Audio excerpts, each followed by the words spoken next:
fighting Sonic isn't that bad. Hey, put down those pitchforks and hear me out. So the other day, I was just professionally vibing when I came across this video by Spencil. Sonic is broken, and it's absolutely infuriating. And after watching it, let me just tell you, it was a pretty damn good video, and there's actually not a whole lot that I disagree with. It was thoroughly researched, presented a ton of issues from a character design standpoint, and was generally incredibly well produced. Like, bro, where's the video editing Metafy? I need to sign up. But anyways, Spencil did an amazing job of highlighting what makes Sonic a top tier threat in Smash Ultimate. From his character design to his stay the hell away from me playstyle, everything Spencil said was completely justified. So why am I making this video? The problem I have with Spencil's video is that so much of it was geared towards presenting Sonic as a broken character that it really glosses over the existing counterplay. Now, no shade towards Spencil at all, but content like this tends to give players more leverage to hate on a character rather than taking the time to learn how to fight them. And when it comes to Sonic, there's like no counterplay guides out there for some reason. And the guides that do exist tend to look like this. The first step to beating Sonic is that you gotta recognize this character is fucking garbage. His arms are literally made of wet noodles. How are you gonna pick up a muscular character and lose to a wet noodle? Step 1, don't die. Now, I'm pretty sure that was a joke, but the point still stands. So as a formerly unemployed person, that's where I come in. Being known as the #1 Greninja labber, I have a pretty solid resume when it comes to matchups. I've previously solved so many matchups that Greninja players formerly thought of as terrible for a character, completely changed public opinion, and even coached players like Taric, Anarchy, and Ice Knight to top 8 placements at majors. And when it comes to Sonic, I have literally produced multiple in-depth video guides of the matchup, given college seminars on how to beat him, and created a literal 20-page document on how to play Greninja Sonic as optimally as possible, complete with timestamps, references, and lab data. So if anyone is qualified to talk about why Sonic is overrated, it's the Greninja main. Yes, this character is cracked, but trust me when I tell you that he has so many weaknesses that are often overlooked, even at the top level. And instead of making a video where I just tell you, don't die, over and over, hopefully I can shed some light on those weaknesses. So today, let's respond to each one of Spencil's arguments on why Sonic is broken, and maybe even convince him that Sonic is fine actually. Sonic is fast. Fastest run speed, 4th fastest initial dash, and 7th fastest walk speed. Walking faster than Ganon can run. So Spencil brings up the amazing point that Sonic is kind of fast. And the thing about him being so fast is that he almost always gets to dictate the pacing of the game. If he wants to run away from you the whole time, he 100% has the ability to do so. He only needs a percent lead, and suddenly we're transported back to 2020 where Sonic is doing his damn best to keep his social distance. However, there are a few flaws in this game plan. Because Sonic is so fast, he's constantly giving up stage control and putting himself into the corner. Now, stage control in Smash Ultimate is obviously important, but if you were to ask someone why stage control is important, you'd probably get a very surface level response. That response being, oh, if you're closer to the blast zone, you'll die earlier. And while that is true, there's a lot more to consider here. The corner is straight up not a good position to be in. One hit here and you're suddenly at the risk of being launched into the blast zone, getting edge guarded, or going through an unskippable cutscene at ledge. And even if you do win an interaction, it doesn't always give you the most reward. Since your opponent has the entire stage to work with, what was normally an amazing forward tilt suddenly isn't killing until 200%. So when you're in the corner, what do you have to do? Hold in. Essentially, you need to move forwards to get out of this position. And because of the way that collision boxes work in Smash Ultimate, you only have about 3 options for doing so: rolling, jumping, and attacking. And what's Sonic's most common way to disengage? Yeah, but because there's no stage here, running away straight up is not an option for Sonic. He has to move in from this position, with each one of these options being completely reactable and completely punishable. You're essentially forcing Sonic into choosing a bad option where this guy weighs only 1 unit more than Zelda. If you need damage, he gives it to you. If you need a stock, he gives it to you. Recognizing that the corner is an advantageous position and just waiting for Sonic's option does so much for you. The corner is a position that Sonic is forced to constantly play out of, and people are not recognizing that taking control of center stage is a punish in itself. If he rolls in, amazing, smash attack him. If he jumps, anti-air him. And if he attacks, let's talk about that. A frame 3 jab, frame 6 tilts, and solid aerials make him a nightmare to fight. Alright, so this is where it starts to sound kind of controversial for real. Sonic's frame data is kind of ass. As Spencil highlights, yes, Sonic does have very good startup on his attacks. His jab is frame 3, his tilts are all frame 6, and his dash attack is frame 5. But for all of you Sonic haters, here's a pop quiz. What is Sonic's safest tilt on shield? Is it forward tilt, up tilt, or down tilt? Generally, go ahead and guess. Alright, now that you've locked in your answer, let's see what it is. If you said down tilt, you are correct! Now, let's take a look at how safe this move is. Holy crap. Sonic's safest tilt on shield is -15.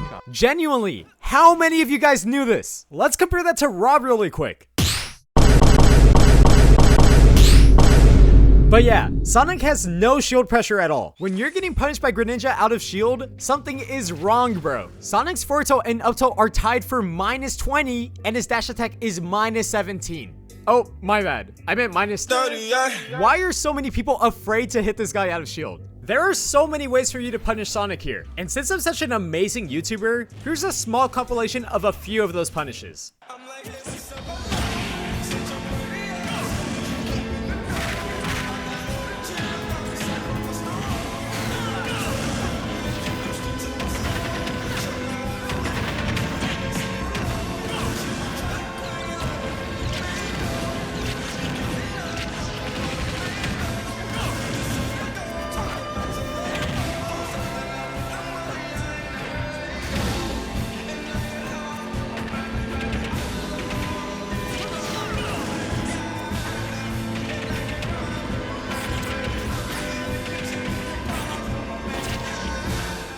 So now that you've seen it in action, say it with me. That is ass. And let me tell you a secret. Whenever someone uses a safe move on shield, they will very often go into shield themselves to punish the opponent's out of shield option with their own out of shield option. But here's the thing. Against the majority of the cast, Sonic has no out of shield options. Because of how awful Sonic's frame data is on shield, so many characters are able to drop shield and get a free down tilt. But let's pretend that down tilt didn't come out in time and Sonic was able to shield it. What is Sonic gonna do? The guy straight up cannot punish you here. Whenever you make contact with the shield in Ultimate, the game pushes you back ever so slightly depending on the strength of the attack that hits your shield. And if you hit Sonic's shield after he hits your shield, his grab suddenly doesn't have the range needed to punish you out of shield. And on top of down tilts being some of the safest attacks from a purely frame data perspective, here's something else to consider. When using down tilt, so many characters shift their hurtbox drastically. This means that you're able to low profile literally every single one of Sonic's aerials out of shield. And since it's most commonly forward air that he'll be using, he's now forced to land for a guaranteed punish. This guy has no out of shield options, and it's not commonly talked about at all. But hey, Greninja's the mid tier for it, right? So if Sonic has awful frame data on shield, how does that translate into his neutral? If Sonic wants to interact with you, he is forced to play a constant 50-50 on shield with grab and dash attack.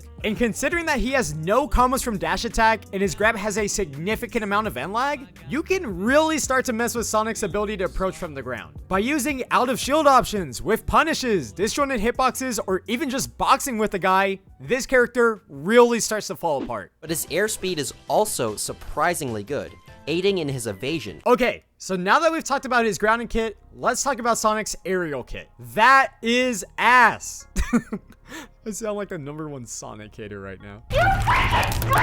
But no, as Spencil points out, Sonic's airspeed is very solid. It is the 13th best in the game. But what does that mean? Similar to stage control, asking someone what airspeed means is very likely to result in a surface level response. They might say, oh, airspeed? Yeah, that's just how fast you're able to move in the air. And while they're not wrong, it goes a lot further beyond this. Every character in Smash Bros has a few attributes when it comes to being in the air. But when it comes to how long you're in the air for, this is determined by your jump height, fall speed, and gravity. Now, jump height and fall speed are pretty self-explanatory. How high does your character jump, and how long does it take for your character to fall to the ground? But when it comes to gravity, buckle up, we're about to get Newtonian. As opposed to the standard 9.8 meters per second squared that you'll see in your physics class, every character in Smash Ultimate has a different gravity value. Gravity essentially dictates how long it takes for you to reach your maximum fall speed if you do not input a fast fall. But what gravity also determines is how fast you reach the peak of your jump, at which point you can input a fast fall. And in the case of someone with a high gravity like Fox, this can allow him to input a fast fall very quickly, meaning that he's only in the air for a total of 17 frames. And considering that the standard reaction time in Ultimate ultimate is about 20 frames,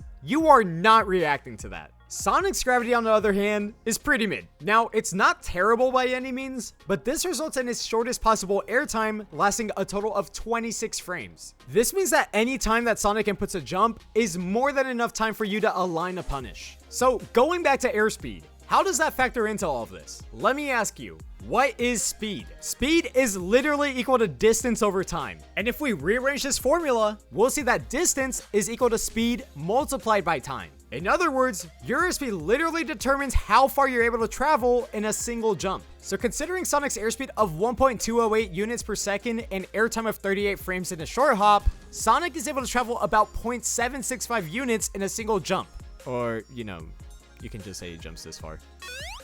Now that in itself is very good. It only takes 3 short hops for Sonic to travel all of PS2, meaning that his air game is amazing, right? Or at the very least, that's how it might seem at first glance. As you've hopefully learned from your physics class, just like how speed is a derivative of distance, acceleration is the derivative of speed. And when you look at Sonic's stats, that is ass. Sonic is tied for having the 8th worst air acceleration in the game. Essentially, air acceleration determines how fast you reach your max airspeed if you have no momentum whenever you start a jump. Or very simply, how fast you're able to turn in the air. If you want to transition from 0 airspeed to maximum airspeed, every frame that you spend holding forward adds your air acceleration to your total airspeed. And in the case of a character like Game & Watch, this is insane. Like, where is my punish window? But Sonic's air acceleration being this bad tells you exactly where he's gonna land. Being tied for the 8th worst air acceleration in the game means that it takes 48 total frames for Sonic to go from max airspeed forwards to max airspeed backwards. And that's assuming that he's holding back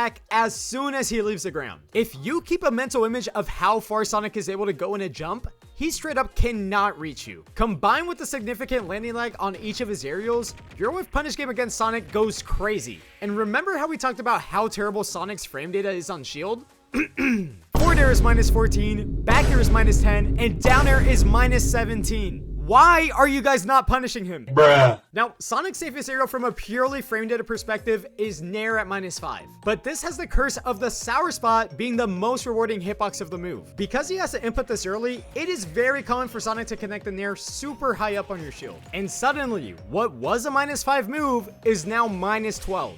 Go crazy. So considering Sonic's reactable jumps, awful air acceleration, lack of disjoints, significant landing lag, and poor safety on shield, Sonic's aerials from a purely neutral perspective aren't the best. But as Spencil points out, yeah, up air is kind of cracked, I'll give you that. Homing attack is a great burst option, with punish and combo tool. While seemingly not very special, homing attack complements his frustrating bait and punish playstyle. Homing attack is a move that Spencil made a lot of great comments about. He mentioned the most common form of counterplay, which is punishing Sonic's insane amount of end lag on whiff. But what he didn't mention is how solid of an option shield is against it. While homing attack does deal a lot of shield damage, its full charge is only minus 16 and will never break a shield from full health. If you have a healthy shield, this is a very solid way to play around the move. Depending on how long homing attack was charged for, it can be as unsafe as minus 22. And because of where Sonic ends up after the attack, this can open up the world for punishes. ABK, knee, rest, charge shot, and waft are all guaranteed punishes out of shield against homing attack. So no, you don't necessarily have to play a game of chicken with spot dodge to beat this move. Speaking of which, as Spencil mentions, homing attack does not lock onto opponents with invincibility or that are too far away. Now what if I told you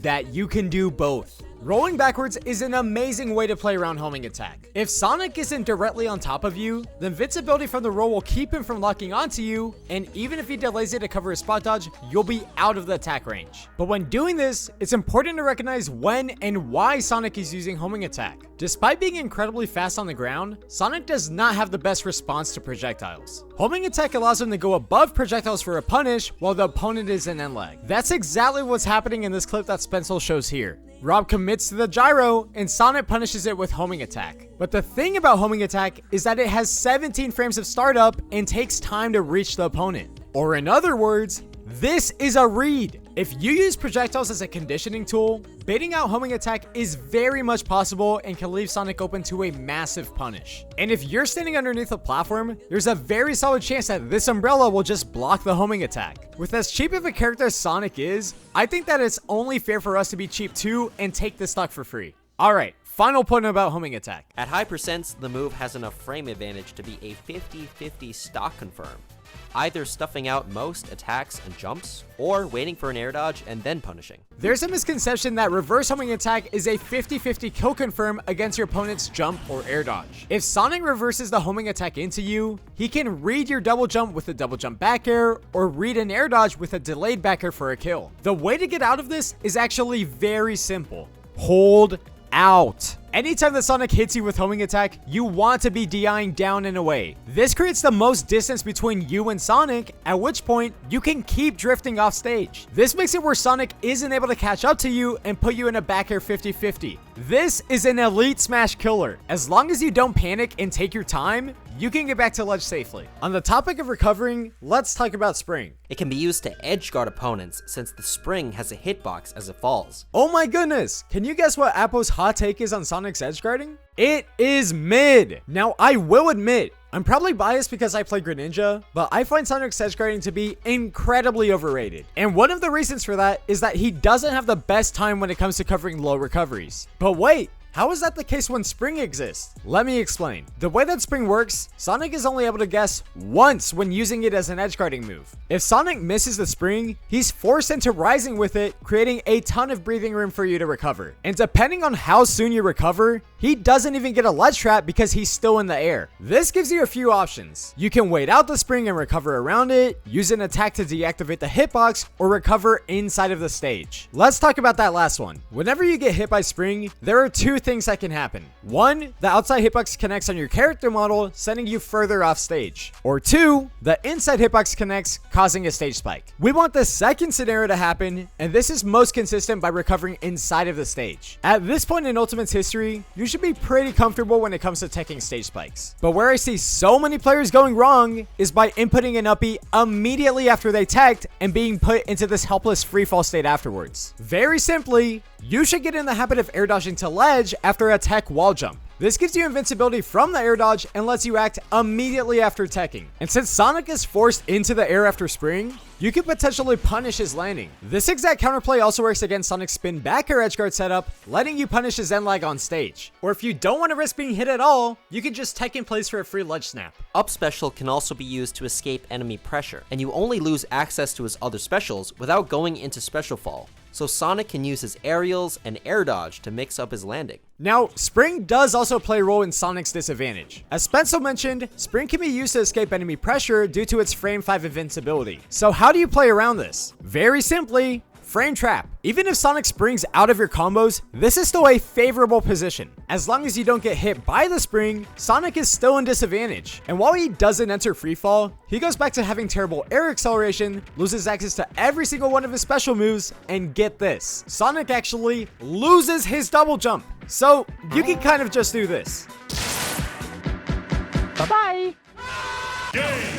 So anytime that Sonic uses Spring to relieve pressure, the interaction is still completely in your favor. While he does have mix-ups with landing aerials and directional air dodge, frame traps are your answer here too. You can use non-committal moves to swing where he might land before reacting and covering his directional air dodge afterwards. And off stage, remember that Sonic doesn't have a double jump after Spring. This often forces him to directional air dodge to ledge, giving you an easy ledge drop aerial for a punish against the 5-frame gap between his invincibility running out and the ledge snap window. And a few miscellaneous notes on Spring. Spring Ride is negative on hit, and you can just up air Sonic for an easy kill. If Sonic chases you with Spring, it is always reactable, and you can just jump away to relieve pressure since Sonic can't chase you with a double jump of his own. Respawn Springs only really threaten you on triplats and can be avoided by wave landing off of them. And if Sonic is late to set up a respawn Spring, you can just ride it with up air for a kill. When you genuinely know the matchup, Spring isn't nearly as cracked as it might be made out to be. So in this video, we've talked about Sonic's terrible safety on shield, lack of out of shield options, poor landing aerials, terrible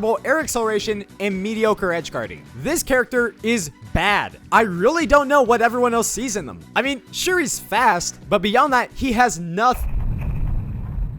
Okay, if I somehow haven't lost you with all of my hot takes yet, hopefully I don't lose you with this one. I personally believe that against the majority of the cast, Spin Dash is only as good as you are bad. I know, crazy take from Ultimate's #1 Gaslighter, right? Now, I'm not gonna give you a full-on lecture on how to beat spins, which I already did on the second channel, but I am gonna explain the theory behind spins and tell you some ways to exploit them. Whenever Sonic uses spin dash, he is waiting for you to mess up. Sonic is a whiff punisher, meaning that once he starts charging spin, he is looking for you to whiff an attack right in front of his face. From there, it's as simple as letting go of the B button, where he has a frame 1 hitbox with invincibility to punish and put you in the blender. So what can you do about this? Very simply, stop giving it to him. If you see Sonic charging a spin and you jump towards him with an aerial, he is going to hit you. The thing about jumping in against spin dash is that not only does Sonic have 6 frames of invincibility, but you also slide forwards with your aerials, making it so that Sonic doesn't have to travel as far and giving him a much larger punish window. Instead, you can use an attack in place to intercept the spin, throw a projectile to cancel the startup, use a lingering hitbox to clank with a spin, bait it out by empty landing, or jump over Sonic for center stage. Once you stop giving him free hits, spins become so much more manageable to deal with.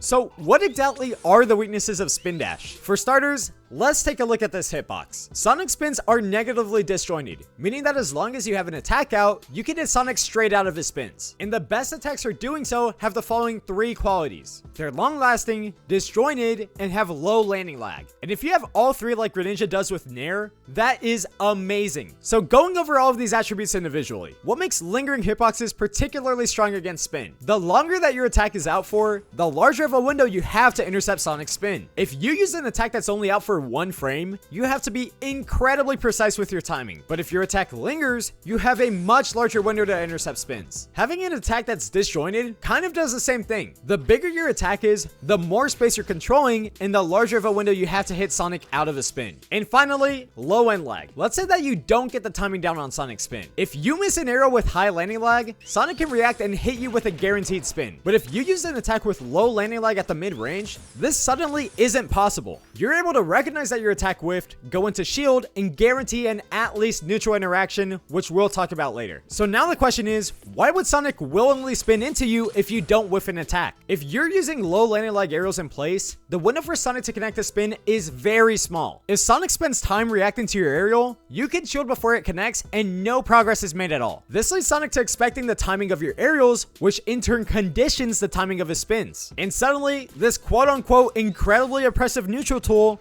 literally becomes a 50-50 interaction. But what if you don't want to play the 50-50? Luckily for us, mitigating spin is very much possible. As Spencil did an amazing job of pointing out, spinning is a commitment in Smash Ultimate. Unlike in previous Smash installments, Sonic is not able to easily cancel out of spins with shield. This means that Sonic is always forced to release the spin, telling you exactly what he's gonna do. And if you play a character with a decent jump height, jumping over Sonic is a very consistent way to reset neutral and look for a better opening. Even if you don't have the best jump height, there's something called a platform that can make this even better. Now you can boost your jump height, shield spins, or drop into an aerial without having to enter jump squat, making it much less reactable. So how does being in the air help us here? Sonic is only able to spin jump at one angle, and this hitbox is terrible. It must be No Nut November because this blue ball is suffering right now. This makes aerial spins a decent commitment for Sonic with very limited reward. So the majority of the time, Sonic is going to spin on the ground. And look at that! He's suddenly forced to play out of the corner, giving you a favorable neutral interaction. You don't have to hit Sonic out of spin every time. While it doesn't change Sonic's percent at all, taking control of center stage is a very solid punish in itself. And even if you don't have a high jump, empty landing into shield is a very solid option for baiting out the release of spin and giving you control of center stage. And just like I labbed out in June of 2024, holding shield against spin is always an at least even neutral interaction against Sonic. If he jumps away, you get center stage. If he homing attacks, that's minus 16 on shield at its safest. If he downers, that's minus 17. If he springs, you get to catch his landing. And if he stops the spin into something like a jab, his frame data is terrible. So we mentioned that the corner is a pretty awful position for characters to be in. But spin dash helps to completely alleviate this weakness, right? Honestly, no. Spin dash and spin charge actually both have startup. While they can be released on frame 1, spin dash takes 17 frames and spin charge takes about 15 frames before Sonic has access to the attack. And if you understand positions where Sonic wants to commit to the startup, that is a free hit because as we mentioned, Sonic cannot shield out of spins in this game. This is super common in the corner where you can hit Sonic out of startup or intercept aerial spins, which are even more negatively disjointed. Even if Sonic releases a spin, you can use ground moves like dash attacks to clank with him. This results in even frame advantage between both Sonic and the attacker. And And as we mentioned, you're suddenly in the face of a character that has terrible frame data on shield and poor out of shield options himself. And this exact scenario is made even better if you have a projectile. While clanking normally results in even frame advantage, this is only the case if a grounded hitbox attached to your character model clashes with a grounded hitbox attached to the opponent's character model. The amount of time that each character is stuck in the rebound animation is also determined by the combined amount of damage between both attacks in the clank. And since spin dash deals a decent amount of damage, you can cause a clank where Sonic is forced into a ton of end lag. So something like this is completely possible. The only thing to note here is that spin charge is a multi-hit as opposed to spin dash's single hit. This means that Sonic isn't stuck in the rebound animation for nearly as long, since each individual hit of spin charge deals much less than spin dash. So recognize his habits after the clank, because your punish most likely is not guaranteed here. And if you want to know the tell for if Sonic is using spin dash or spin charge, Sonic moves backwards slightly during spin dash, but stays in place during spin charge. An easy way to remember this is that you move during a dash attack, but you cannot move while charging a smash attack. Unless you're Nana. So Sonic spinning against projectiles leads to him constantly clanking and getting punished. His only real answer is homing attack. And oh look, we already talked about that. So all in all, spin dash is not the worst thing to deal with as long as you know the counterplay. Yes, the move can be decently annoying, but Sonic is literally preying on that. He's waiting for you to get annoyed, start to whiff attacks in his face, and get his damage. If you mitigate spins, abuse stage control, and recognize that every spin comes at the risk of Sonic being stuffed out, this move isn't nearly as impressive as it's often made out to be, which all cycles back to my hot take that spin dash is only as good as you are bad. These moves and this character are not without their flaws, but the near infinite amount of routes and timing mix-ups he has makes you wonder, why does it feel like this character was designed to annoy you? Yeah, I really don't disagree with that point at all. If there's one take that every Smash player can agree upon, it's that Sonic really doesn't have the best design as a character. From Spin Dash's iframes to Sonic's insane run speed, everything in this character's kit really centers around his hit and run playstyle that we've all come to know and love. But unfortunately for us, Smash Ultimate already exists and there's really no point to hyperfixating on what can't be changed. But you know what can be changed? Your mentality and approach to matchups. So instead of complaining about how broken or annoying Sonic is, the best thing that you can do is turn your attention to where this character does have flaws. And as this video is outlined, trust me when I say that he has plenty of them. From constantly cornering himself to spin literally being a 50-50 neutral interaction, there are so many ways to exploit Sonic that aren't commonly talked about at all. So instead of hopping on the bandwagon of hate, it's time to be honest with yourself. Is Sonic really this broken character that everyone places on a pedestal? Or have you just not put the time into learning how to fight him? And depending on how many new things you took away from this video,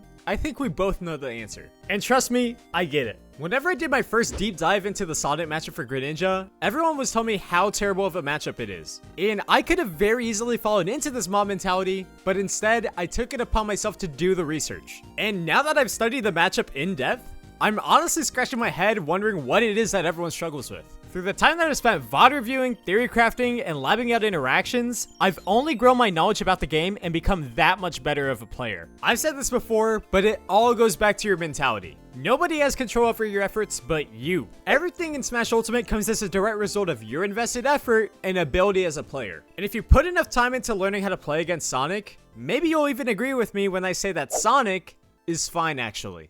And if not, man, do I have a guy to recommend you. Step 1, don't die. And on that note, that's another video in the books. If you haven't yet checked out Spencil's original video for some reason, let me stop you right there and tell you to do so now. Like I said, his video is incredibly well produced and raises a lot of great points about Sonic's character design flaws. This guy is on the come up, and mark my words when I tell you that he's going to go far on his YouTube journey. But with that said, let me remind you that my video was made as a response to Spencil's video and does not cover every single detail about the Sonic matchup. If you want a more in-depth breakdown on how to beat Sonic, let me send you over to the hour-and-a-half How to Beat Sonic lecture that I've posted on the second channel. I've been sneaking my college Smash scene into lecture halls after hours and giving presentations on how to beat some of the most problematic characters in Ultimate. So if you want a full breakdown on how to fight not only against Sonic, but also Steve, Game & Watch, and Snake, I genuinely believe these to be some of the best resources on YouTube. Alongside all of the resources that I mentioned in this video, it's linked below, so go check it out. Beyond that, I want to extend a massive thank you to these people on screen for providing me with feedback during the production of this video. From Sonic players to content creators, your feedback was truly valued and helped to make this video possible. Be sure to check them all out below. And as is tradition, this is where Apple apologizes for taking way too long to make another video. Employment is not a joke. So if you think that this is quality content and want to support the channel, a thumbs up and a subscription would be greatly appreciated. And on that note, that's 2025 in the books. Thank you guys so much for your continued support, and let's hope that I'll be back sooner rather than later. But as you await my return in the big 2026, there's one very important thing that I need you to do unless Sonic hits you with a reverse homing attack. Say it with me, frogs. Hold in.